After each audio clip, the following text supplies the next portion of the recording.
Paralyzed Korean mafia boss sat alone at the airport until a black single mom asked, "Why is he all part two?" Woo set down his phone and looked across Mrs. Williams's dining table at three faces that had become his entire world. "I'm going back to Korea." The words landed like a grenade in a library. Mrs. Williams's fork clattered against her plate. Jaden looked up from his mashed potatoes, confused. And Keisha went completely still. That scary, kind of still that meant a storm was brewing underneath. "Okay," she said quietly. "Just okay. No yelling. No questions." She stood up, pushed her chair back with careful precision, and walked out of the dining room. A door closed somewhere upstairs. Not slammed. Closed. Controlled. Somehow that was worse than screaming. "Mama." Jaden's voice was small. "Why Mama mad?" Woo opened his mouth, but no words came out. How did you explain to a 3-year-old that the world was complicated? That sometimes men made promises they couldn't keep because bad people from their past came calling? "Mr. Wu has to go on a trip, baby," Mrs. Williams said gently, though her eyes on Young Woo were sharp enough to cut glass. "Just for a little while." But he promised." Jaden's face crumpled. "He promised to take me to see the big excavators at the construction site on Saturday. He promised." The devastation in that child's voice hit Young Woo harder than any bullet ever had. "Jaden, I will come back." Young Woo started. "No." Jaden was crying now, real tears streaming down his face. "You're lying. Just like Daddy. Daddy said he'd come back, and he never did. You're a liar." The boy scrambled down from his chair and ran upstairs, sobbing. Young Woo sat frozen, those words echoing in his head. Just like Daddy. He'd become the villain in this child's story without even realizing it. Mrs. Williams sighed heavily. "You know what you're doing, don't you? You're breaking that boy's heart. And my daughter's." "I have no choice," Young Woo said, but his voice sounded hollow even to himself. "If I don't go back, they will come here. They will hurt you. All of you. I cannot." His English failed him, emotions choking the words. "I cannot let that happen." "So, you're leaving to protect us?" Mrs. Williams's eyebrow arched. "Baby, I've heard that one before. My husband said the same thing when he ran off to Vietnam. Said he was protecting us. You know what protected us? Him being here. Alive. Present." She stood up, started clearing plates with sharp, angry movements. "You men always think violence is the answer. Always think you gotta go fight some battle somewhere else instead of fighting to stay with the people who need you." Young Woo wanted to argue. Wanted to explain about Min Jun, about the factions, about Haewon's threat. But the words died in his throat because maybe she was right. He found Keisha an hour later, sitting on the back porch in the dark. She didn't look at him when he sat down in the chair beside her. "Keisha, don't." Her voice was ice. "Don't you dare sit here and explain to me why you have to leave. Don't tell me it's for my own good. Don't insult my intelligence like that. Then what you want me to say? I want you to tell me the truth." She finally turned to face him, and Young Woo saw tears tracking down her face. "I want you to admit that you're going back because some part of you wants to. Because being the Viper is easier than being Young Woo. Because power is more comfortable than family. That's not, isn't it?" Keisha stood up, pacing. "You think I don't see it? The way you light up when you talk about Korea? The way you check those encrypted messages like you're waiting for an invitation back to your old life. You don't understand. You're right. I don't understand." Her voice cracked. "I don't understand how you can sit in my mama's kitchen making kimchi, teaching my son Korean words, helping me build a business, and then just leave when your old life calls. I don't understand how you can make Jaden love you and then abandon him just like his daddy did." That word, abandon, hit like a physical blow. "I put my life on pause for you, Youngwoo." Keisha was fully crying now, not bothering to wipe the tears. "I missed 3 job interviews because I was taking you to physical therapy. I used my rent money to pay for your medications. I lied to my mama about why we couldn't pay the electricity bill last month." Young Woo's chest tightened. He hadn't known that. Hadn't known she'd sacrificed so much. "And I did it gladly," Keisha continued, her voice dropping to a whisper. "Because I thought we were building something. I thought you were different. I thought." She trailed off, shaking her head. "What?" Young Woo asked softly. "You thought what?" Keisha looked at him, and in her eyes, Young Woo saw something that terrified him more than any assassin ever had. He saw hope, and heartbreak, and something that looked dangerously close to love. "I thought you were finally home," she whispered. The back door opened. Mrs. Williams stood silhouetted in the light. "Young-woo, baby, we've got a visitor." Standing behind her was a young Korean man Young-woo didn't recognize. But he recognized the tattoo on the man's neck, the symbol of his old organization. "Boss," the man said in Korean, bowing. "I have urgent news. Your daughter, Soo-yeon, she's been taken. They're holding her in Seoul. They say if you don't come back in 48 hours, they'll kill her." The world tilted. Everything else, Keisha's tears, Jaden's broken promise, Mrs. Williams's warning, all of it evaporated in the face of one simple fact.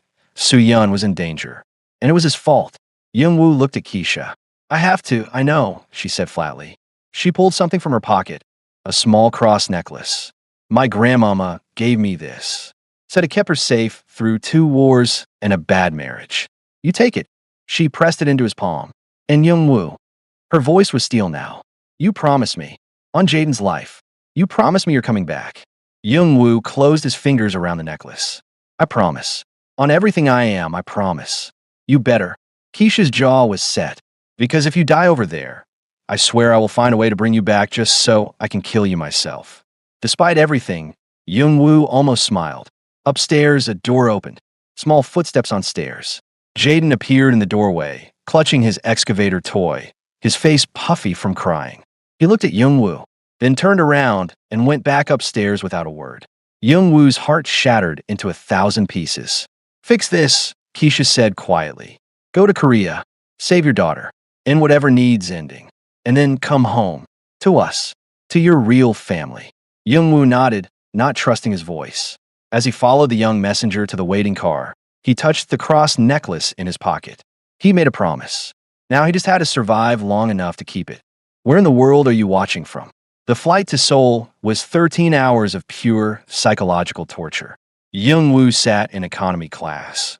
Couldn't risk using any accounts that might be traced, wedged between a businessman who snored like a chainsaw and a college student who kept elbowing him while watching K-dramas. His legs ached. His cane was shoved awkwardly under the seat. And every 30 seconds, his brain helpfully reminded him that his daughter was being held hostage by people who specialized in making examples out of traitors. He checked his phone obsessively despite having no signal at 35,000 feet. The last message from Keisha was time-stamped 4 hours ago. Jaden finally fell asleep. "He's holding your coffee mug. Please don't make me explain to him why you're not coming back." Young-woo closed his eyes and tried not to think about failing another child. The plane landed at Incheon at 6:47 a.m. Young-woo shuffled through customs with his cane, just another middle-aged, disabled man in wrinkled clothes. Nobody looked twice. The Viper of Busan had truly become invisible. Ji-hoon was waiting outside arrivals in a black sedan that had seen better decades. "Welcome home, boss," he said in Korean, his arms still in a sling from the bullet he'd taken. "Try not to die in the first 24 hours. I've got money riding on you lasting at least 48. You bet on my survival?" Young-woo asked, sliding into the passenger seat. Everyone did. "Odds aren't great, to be honest. You're at 12 to 1 against." Encouraging. Ji-hoon pulled into Seoul traffic with the kind of aggressive driving that made Young-woo remember why he'd always preferred having a driver. "Things have gotten worse since we called you. Min-jun's death created a power vacuum. Now we've got 4 factions fighting for control." "4? I thought it was 3. The Chinese moved in. They smell blood in the water." Ji-hoon glanced at him. "Also, someone leaked to the press that you're still alive. Your death, after the accident, was apparently greatly exaggerated. Now everyone knows you're back, which means everyone will try to kill me." Young-woo finished. Of course. They drove through Gangnam. The glittering skyscrapers, the luxury cars, the beautiful people in designer clothes. Young-woo's empire had stretched across this district like a spider's web. Now it felt foreign, like a movie set he'd once visited. "Where are we going?" Young-woo asked. "Safe house in Hongdae. Your loyal lieutenants are waiting there." "Well," Ji-hoon's voice tightened, "the ones who are still alive." "How many?" 6. Out of 30. The number hit Young-woo like a punch. 24 men who'd pledged loyalty to him, gone. Dead, disappeared, or turned coat. And Soo-yeon. Ji-hoon's jaw clenched. "We're working on it." The faction holding her hasn't made formal demands yet.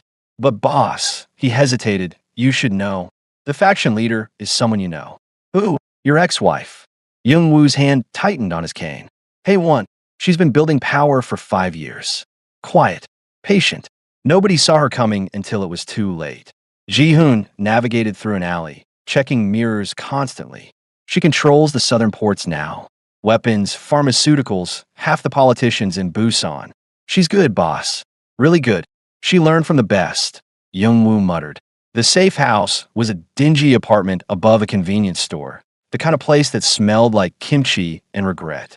6 men stood when Young-woo entered, younger than he remembered, harder around the eyes. Wore age people fast.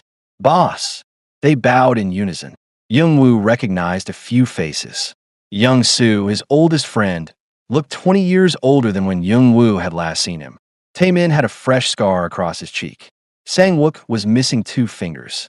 Sit, Young-woo said quietly. Tell me everything. What they told him was worse than he'd imagined. Min-jun's death had been spectacular. Found his penthouse with a single bullet to the head and a white orchid placed on his chest. The orchid was a signature. Old school. A message that said, this was personal. Nobody knew who'd ordered the hit, but everyone had theories. The Chinese thought it was the Russians. The Russians thought it was internal. The police thought it was gang warfare. But Young-woo knew orchids. His mother had loved white orchids, had kept them in the house when he was young. And only one other person knew that detail about his childhood. Hey, one. She killed Min-jun, Young-woo said. Young-soo nodded grimly. We think so, but we can't prove it. And now she has her daughter. What does she want?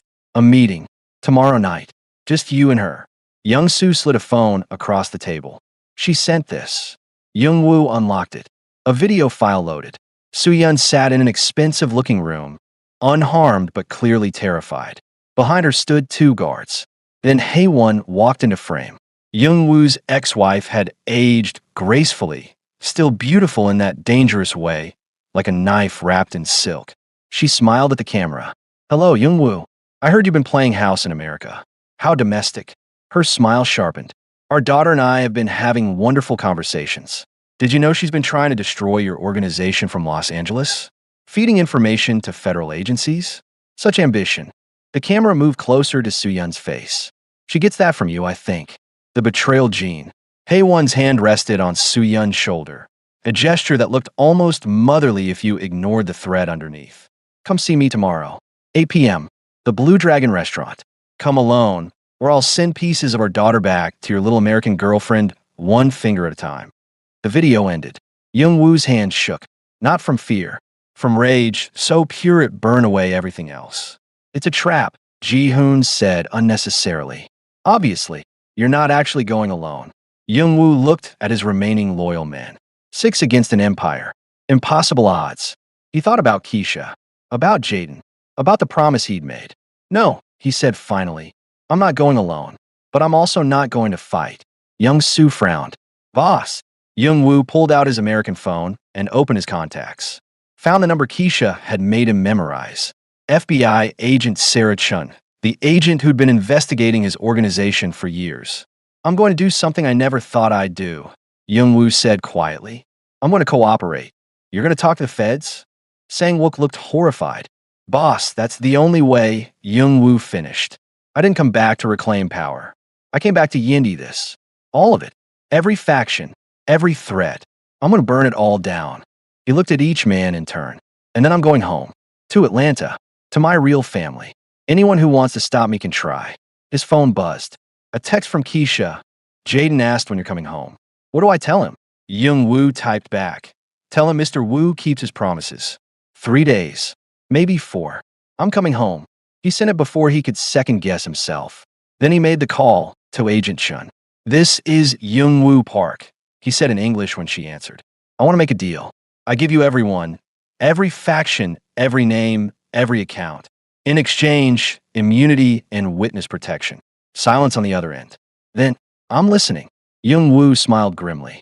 The Viper was about to do what Vipers do best. Strike fast, strike hard, and leave no survivors. Except this time, he was aiming at his own empire. The Blue Dragon restaurant occupied the top floor of a building in Gangnam that Young-woo used to own. The irony wasn't lost on him. Young-woo arrived at 7:58 p.m., exactly on time. Two guards frisked him at the elevator, confiscated his cane, his phone, even his wallet. They found the wire Agent Chun had given him within 30 seconds. Really, Young-woo? One guard smirked, crushing the device under his heel. Did you think we were amateurs? They didn't find the second wire sewn into his jacket lining, or the tiny camera in his watch. Agent Chun had been thorough. The elevator opened directly into the restaurant. It had been cleared of customers. Just Hae-won, sitting at a table by the window, soul glittering behind her like a dragon's hoard. She'd always known how to make an entrance, even when the entrance was staying perfectly still.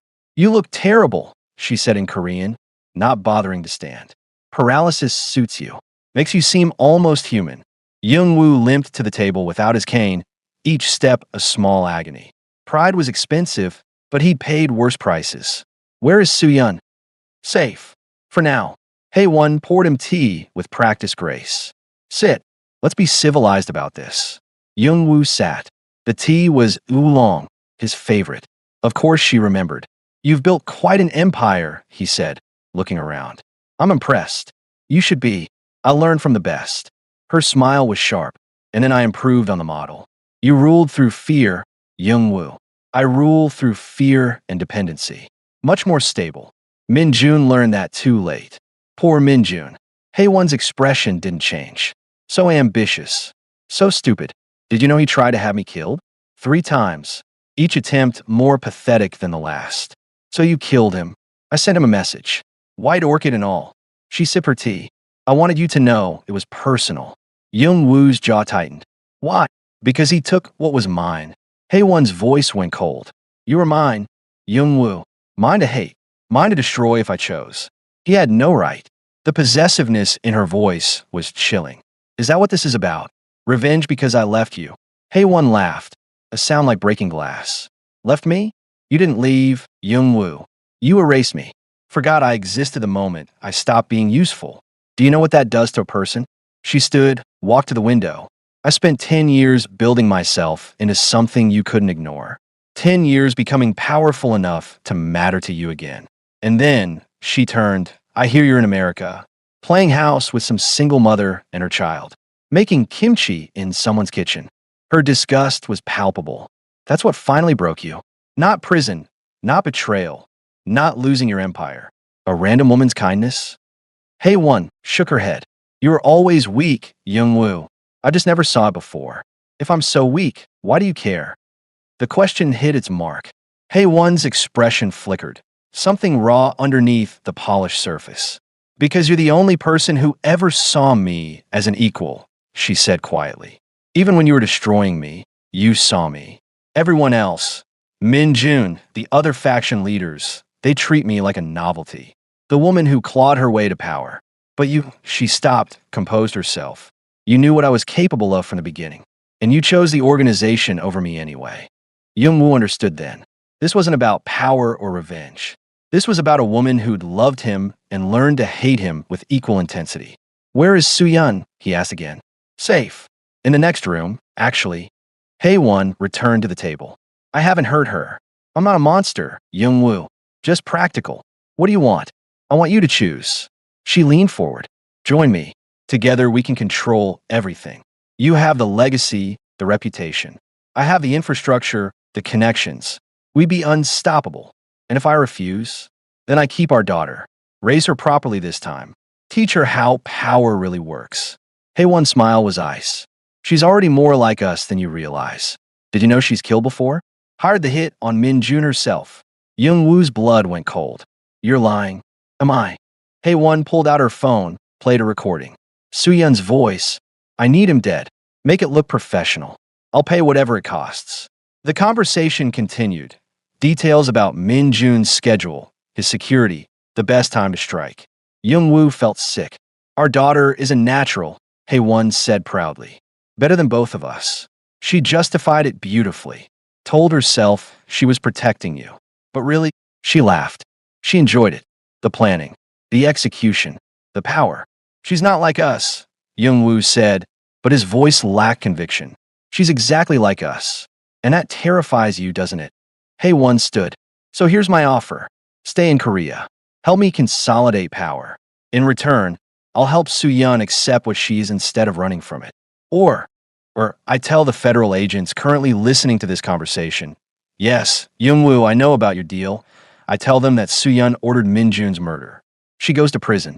You go into witness protection alone, and everyone you love suffers. Young-woo's mind raced. Hae-won knew about Agent Chun, knew about the wires. She'd known everything from the beginning. This wasn't a negotiation. It was a demonstration of power. You have 24 hours to decide, Hae-won said. Choose power or choose your American fantasy. But understand, you can't have both. A door opened. Soo-yeon walked out, flanked by guards. She looked at Young-woo, and in her eyes he saw shame, defiance, and something that looked terrifyingly like his own reflection 30 years ago. Dad, she started. Don't. Young-woo's voice was hoarse. Don't explain. Not here. Hae-won smiled triumphantly. See? Family reunion. Isn't this nice? Young-woo's phone, confiscated at the door, buzzed in the guard's hand. The guard glanced at it, then handed it to Hae-won. She read the message and laughed. It's from your girlfriend. Jaden won't eat dinner. He wants to wait for you. Please hurry home. How touching. She held up the phone, showing him Keisha's message and the photo attached. Jaden at the table, staring in an empty chair.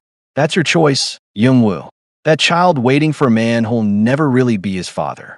Or this, she gestured around, real power, real family. Your actual daughter who needs you.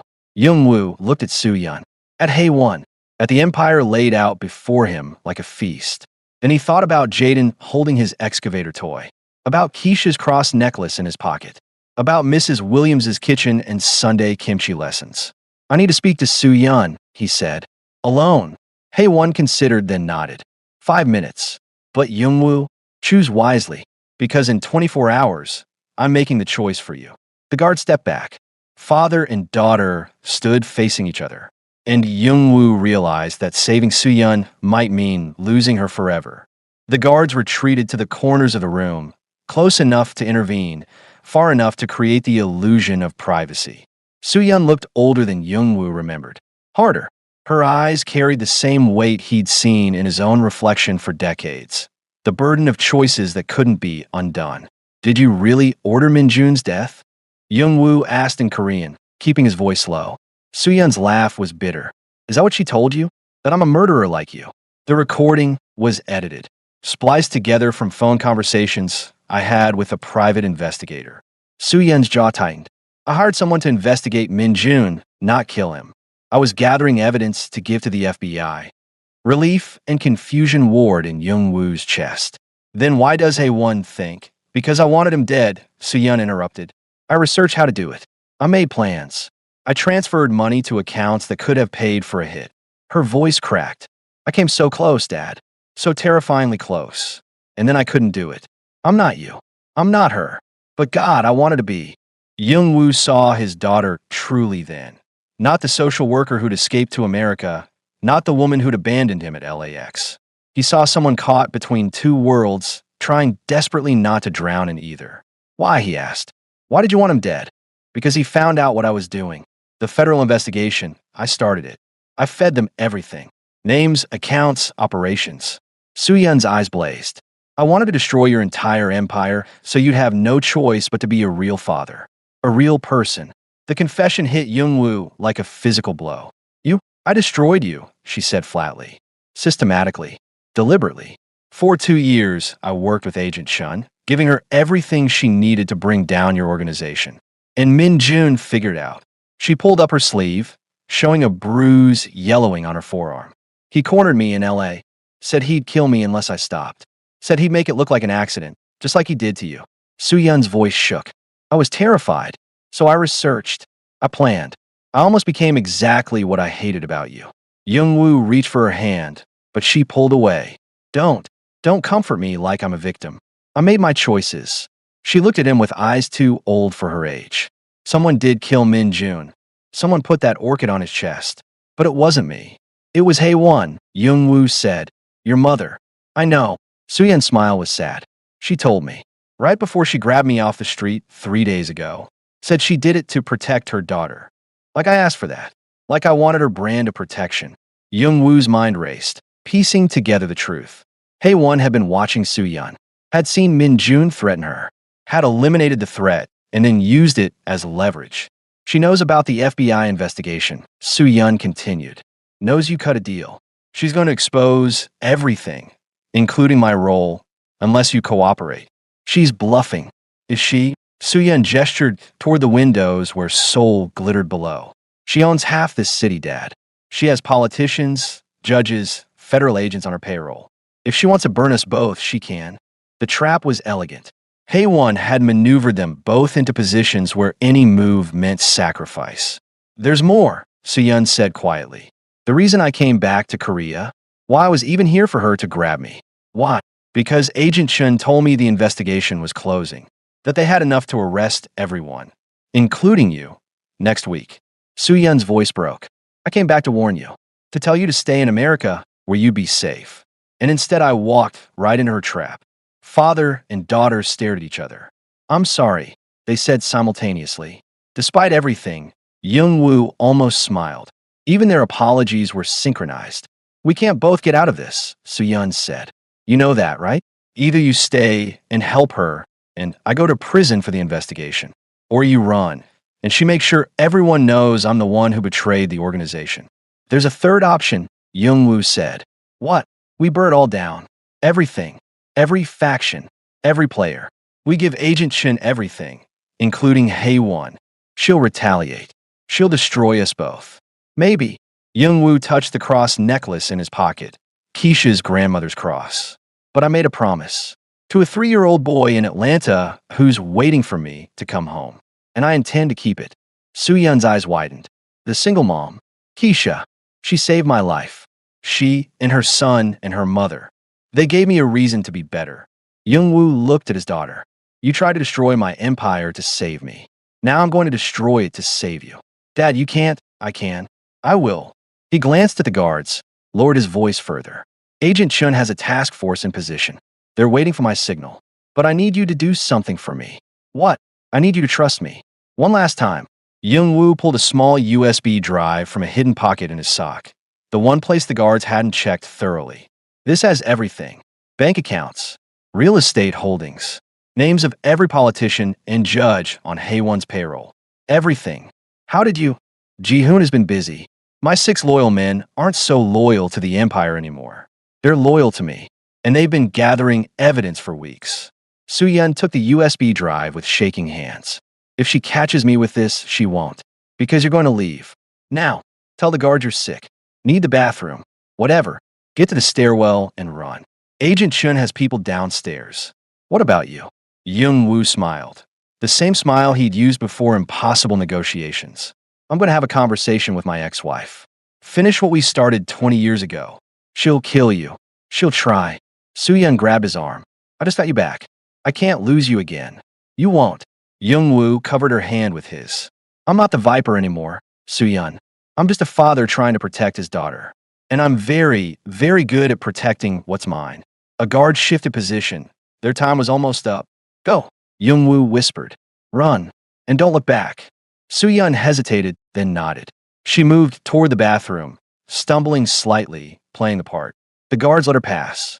Young-woo watched his daughter disappear, praying this wasn't the last time he'd see her. Hae-won returned, reading his expression like a book. She told you everything, didn't she? About the investigation. About her role. Hae-won settled into her chair. And now you're wondering how to save her. I've made my decision, Young-woo said. And Young-woo met his ex-wife's eyes and lied with the ease of 30 years of practice. I'm staying. I'll help you. But you let Soo-yeon go. Completely. She walks away clean. Hae-won smiled. I knew you'd choose power. You always do. She had no idea that at that moment, Soo-yeon was handing a USB drive to Agent Chun, or that Young-woo's 6 loyal men were simultaneously raiding Hae-won's offices across Seoul, or that the Viper's last strike was already in motion. Young-woo's phone buzzed. Returned to him now that Hae-won believed she'd won. A message from Ji-hoon. Package delivered. Chun has everything. We're moving in 20 minutes. 20 minutes.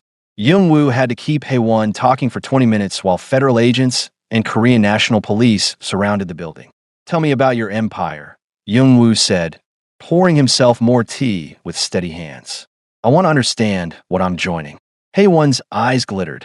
She loved talking about her accomplishments, always had. It was the one weakness she'd never managed to overcome. I control 4 major industries, she began, pulling out a tablet. Pharmaceuticals, shipping, real estate, and, this is my favorite, legitimate political consulting. She showed him spreadsheets, organizational charts, profit margins. For 15 minutes, Haewon laid out her empire with the pride of an artist showing off a masterpiece. Woo made appreciative noises while counting down seconds in his head. Then everything went wrong. The lights cut out. Emergency lighting kicked in, bathing everything in red. Haewon's guards immediately drew weapons, surrounding her. What? Haewon started. The windows exploded inward. Not from gunfire, from flashbangs. The room erupted in blinding light and deafening sound. Woo hit the floor, covering his head, as the raid began 15 minutes early. Someone had tipped Haewon's people off. Someone had forced Agent Shin's hand. It was a mole. Gunfire erupted. Haewon's guards were professionals. They returned fire toward the windows, toward the stairwell, where tactical teams were pouring in. The Blue Dragon restaurant became a war zone in seconds. Woo crawled toward the kitchen, his bad legs screaming protest. A bullet punched through the table where he'd been sitting moments before. Wo. Haewon's voice cut through the chaos. She was behind an overturned table, gun in hand, looking at him with something between fury and betrayal. You set me up. You gave me no choice, he shouted back. We could have had everything. Another explosion, tear gas this time. The room filled with acrid smoke. Woo's eyes burned, his lungs seized. He couldn't see, couldn't breathe, couldn't. Hands grabbed him, yanked him upward. Boss move, Ji-hoon's voice.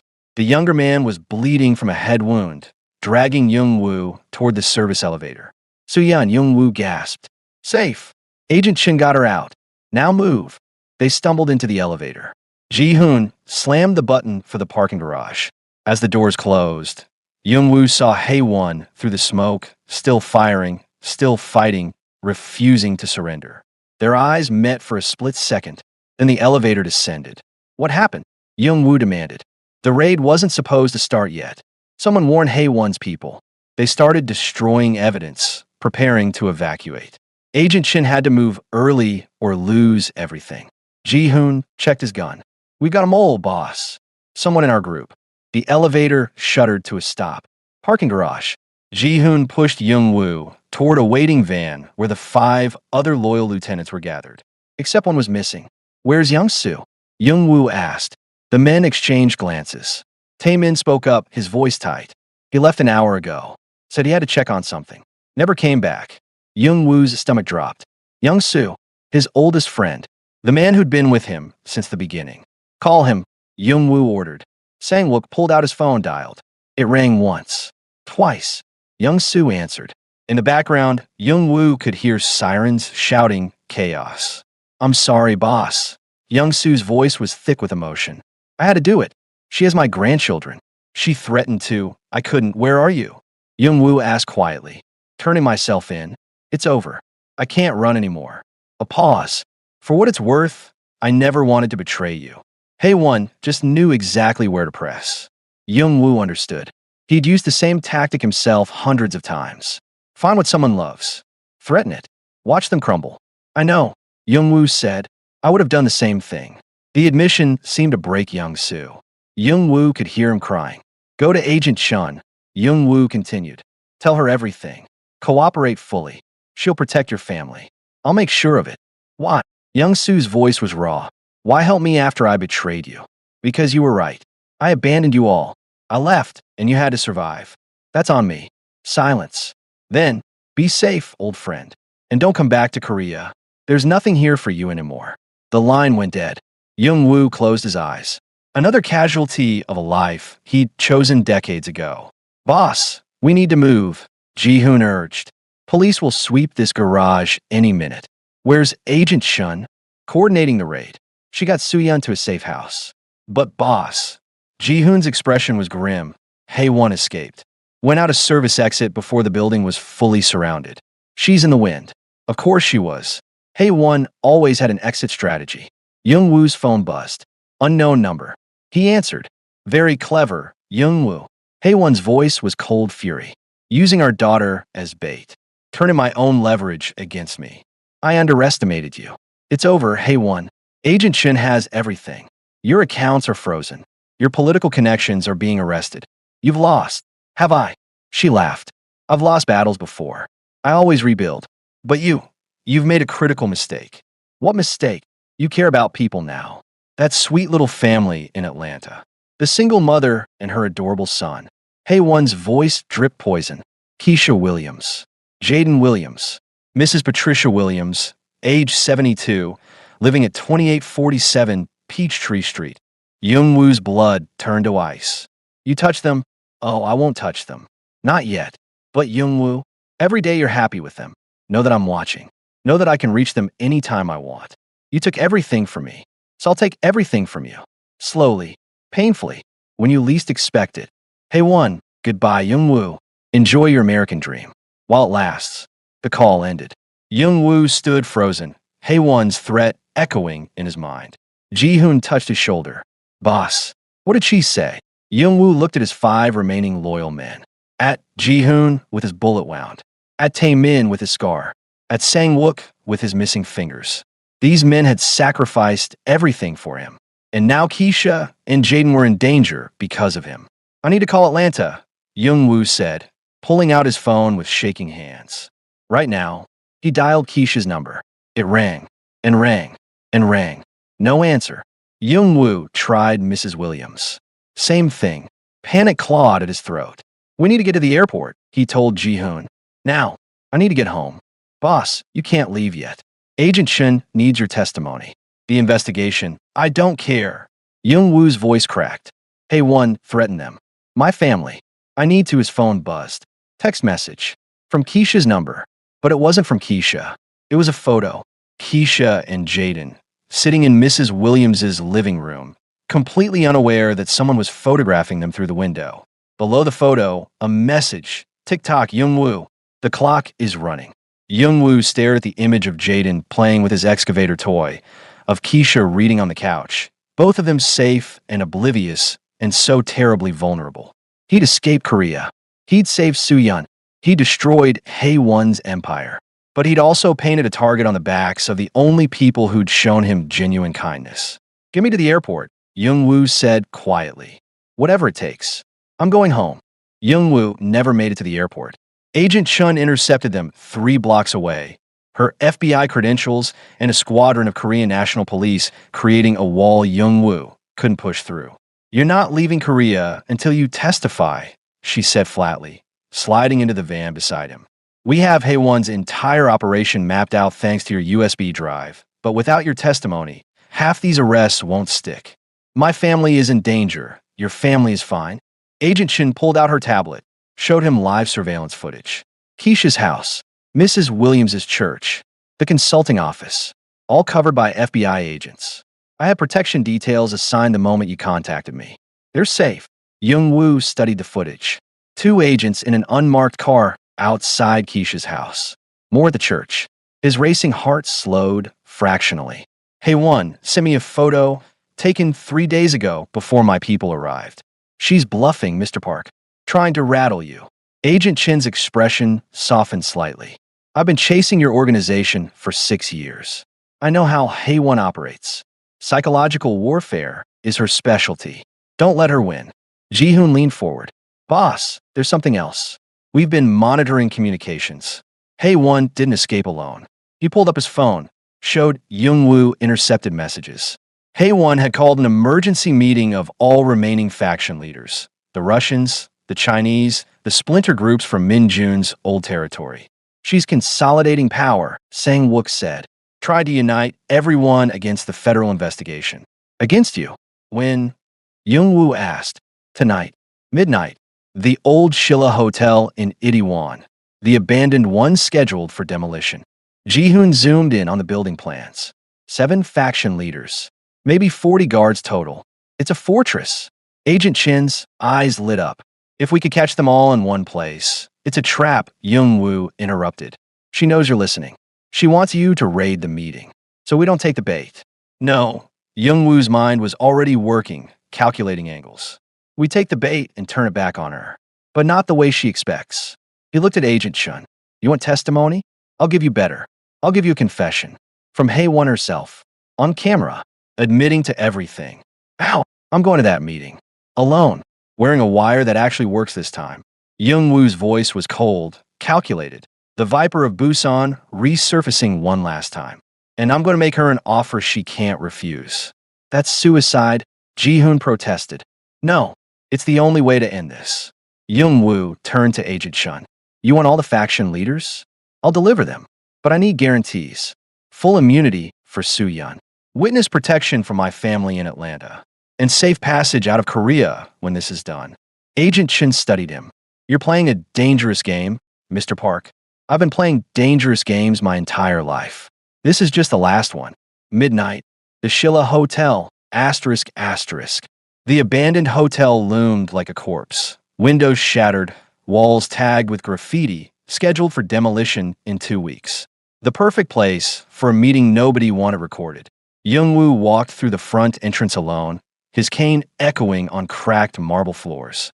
The wire Agent Chun had given him was state-of-the-art, untraceable, sewn into a false tooth. Every word would be recorded. The ballroom on the 3rd floor blazed with portable lights. 7 faction leaders sat around a massive table like a twisted board meeting. Hae-won at the head, naturally. The Russian, Dmitry Volkov, noticed Youngwoo first. The dead man walks. Barely, the Chinese representative, Zhang Wei, added with a smirk. Youngwoo limped to the table, his cane clicking with each step. 40 guards lined the walls, weapons visible. The air hummed with violence waiting to happen. Youngwoo, Hae-won's smile was poisonous. I didn't think you'd actually come. You threatened my family. Of course I came. To surrender? To beg. She gestured to an empty chair. Sit. Let's discuss terms.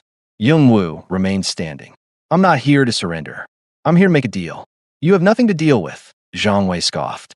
Your organization is destroyed. Your people arrested or scattered. You're a cripple with no power. I have something you all want.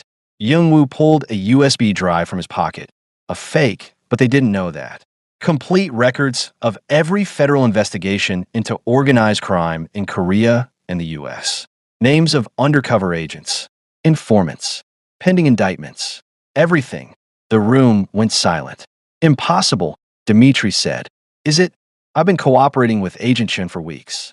She trusted me with access to everything. Youngwoo held up the drive. This is my insurance policy, and I'm willing to trade it. For what? Hae-won's eyes narrowed. You leave my family alone. Forever. You stop watching them. Stop threatening them. Erase them from your memory. Youngwoo's voice was steel. In exchange, you get this drive, and I disappear. Go into hiding somewhere you'll never find me. And we're supposed to trust you? Hae-won laughed. Trust that the information is real? You're supposed to trust that I want to survive. Youngwoo met her eyes. I'm done fighting. I just want to live long enough to keep a promise to a 3-year-old boy who's waiting for me in Atlanta. The faction leaders exchanged glances. Greed warred with suspicion. Prove it, Zhang Wei demanded. Show us something from that drive. Youngwoo plugged the USB into a laptop on the table. A file opened. Real information Agent Chun had authorized him to reveal. Names of 2 low-level informants already extracted to safety. The faction leaders leaned in, reading hungrily. There's more, Youngwoo said. Hundreds of files. But I need your word. All of you. My family stays untouched. You have my word, Dmitry said immediately. And mine, Zhang Wei added. One by one, the faction leaders agreed. They were sharks, and Youngwoo had just dumped blood in the water. Only Hae-won remained silent, watching him with knowing eyes. You're lying, she said quietly. This is a setup. Of course it is, Youngwoo replied. But they're too greedy to see it. Hae-won stood slowly. What did you do, Youngwoo? The lights cut out. Emergency lighting kicked in. And Agent Chin's voice boomed through speakers. This is the FBI and Korean National Police. You are surrounded. Surrender your weapons and come out with your hands raised. Chaos erupted. Faction leaders scrambled for exits.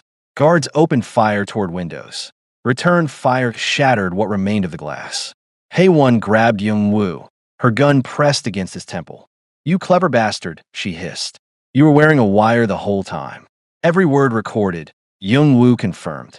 Your confession, your threats, all of it. Around them, the raid intensified. Flashbangs, tear gas, tactical teams pouring in from multiple entries. "We could have ruled together," Hae-won said, almost sadly. "Why choose them over me?" Young-woo thought of Jaden's excavator toy, of Keisha's grandmother's cross in his pocket, of Sunday morning kimchi lessons. "Because they chose me first," he said, without wanting anything in return. Hae-won's finger tightened on the trigger. A shot rang out, but it wasn't Hae-won who fired. Ji-hoon had taken the shot from across the room, non-lethal, striking Hae-won's shoulder. She dropped, cursing as agents swarmed them both. Young-woo watched as they cuffed her, read her rights, dragged her away, still screaming threats. All 7 faction leaders captured, 40 guards arrested. The final strike of the Viper. Agent Chun appeared through the smoke. "Nice work, Mr. Park. My family still safe. I'll have agents escort them to a secure location until we process everything here." She helped him toward the exit. "You kept your end of the bargain. I'll keep mine. Immunity, protection, freedom." Young-woo nodded, suddenly exhausted. His phone buzzed. A video call from Keisha. He answered with shaking hands. "Young-wo." Keisha's face filled the screen. "Are you okay? These FBI agents showed up and won't tell us anything except that you're handling business and are you bleeding?" Young-woo looked down. "Minor cuts from glass. Nothing serious. I'm fine. It's over. I'm coming home." Jaden's face appeared next to Keisha's. "Mr. Woo, you promised excavators. Despite everything, the gunfight, the arrest, the end of his entire world." Young-woo smiled. "Saturday, he promised. We see excavators Saturday. You promise? I promise. As Agent Chun led him to a waiting ambulance, Young-woo realized something. For the first time in 30 years, he'd kept a promise that actually mattered. Hashtag Chapter 12.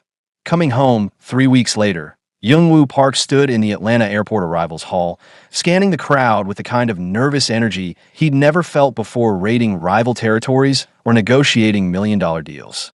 This was different. This mattered more. "There," Soo-yeon pointed. She'd flown with him from Seoul, witness protection paperwork finalized, ready to start over in America. Together, Keisha stood near baggage claim, Jaden on her hip, Mrs. Williams beside her holding a sign that read, "Welcome home, MR. WOO," in crayon with excavator stickers. Young-woo's throat tightened. Jaden saw him first. The boy's eyes went wide, and then he was squirming, demanding to be put down, running across the terminal with a reckless speed only 3-year-olds possess. Mr. Woo, you came back." Young-woo dropped his cane, caught the boy mid-leap, nearly falling over from the impact, and his still healing legs. Jaden wrapped small arms around his neck with the crushing force of a child who'd been waiting, worrying, hoping. "You promised," Jaden said into Young-woo's shoulder. "You promise. I keep my promises." Young-woo managed his voice rough. Keisha approached more slowly, her eyes red-rimmed like she'd been crying recently. Or maybe for weeks. She stopped a foot away, studying him. "You look terrible," she said. "I've heard that before. Lost weight. More gray hair. Is that a scar?" Young-woo touched the healing cut on his cheek from the Shilla hotel raid. "Souvenir. You done being the Viper?" Keisha asked quietly. "Like actually done? No more one last jobs or unfinished business?" Young-woo thought about Hae-won in a Korean prison, facing 40 years minimum. About the 7 faction leaders arrested. About Agent Chen's final words.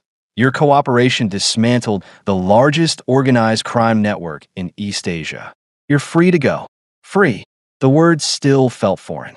"I'm done," he said. "No empire. No power.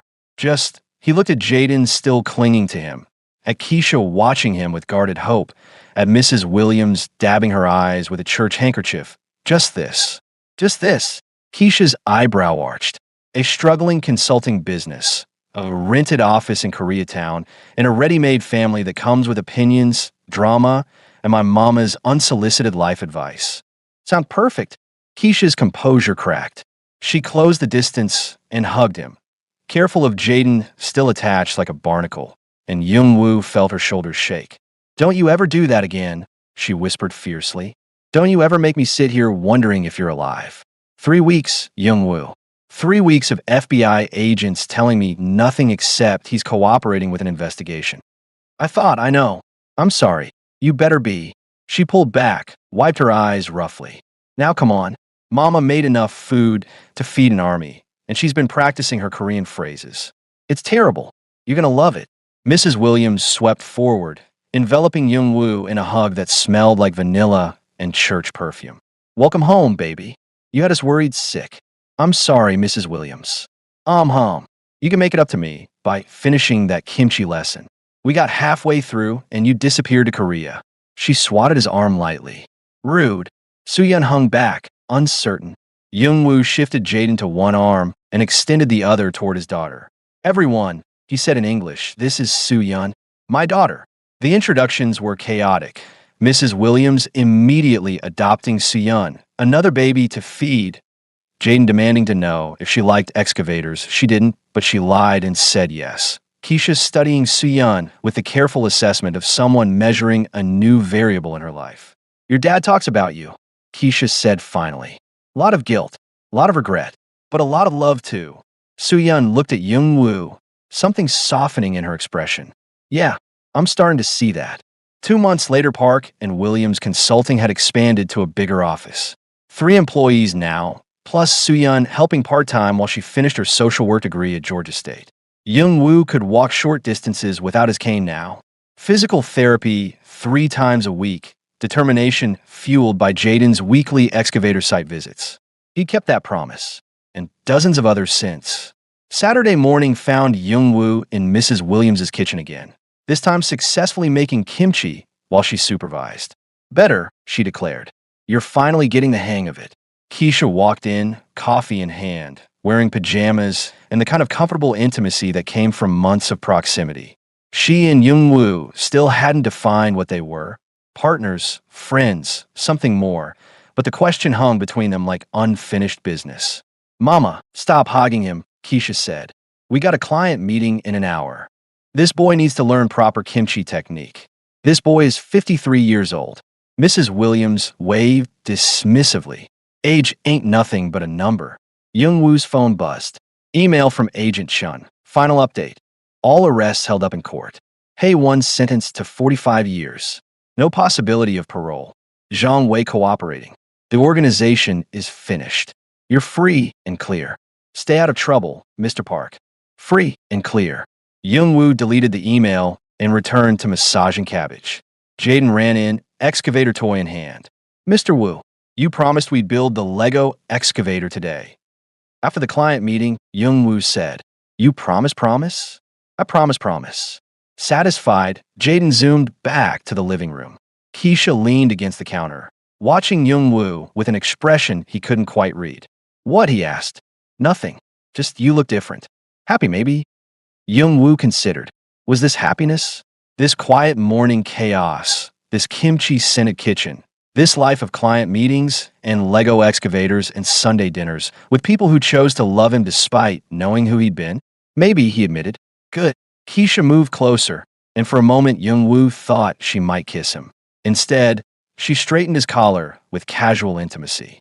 Because you deserve it, even if you did take the scenic route to get here. Mrs. Williams hummed knowingly. Y'all's gonna keep dancing around each other, or Mama. I'm just saying, life's short. Kiss the man already. Keisha's face went hot. Young-woo found himself smiling. Really smiling, the kind that reached his eyes. His phone buzzed again. This time, an unknown number. Korean area code. Young-woo's hand froze. The message loaded. The viper never truly dies. Someone always remembers. Someone always comes looking. Enjoy your peace while it lasts. A friend, the old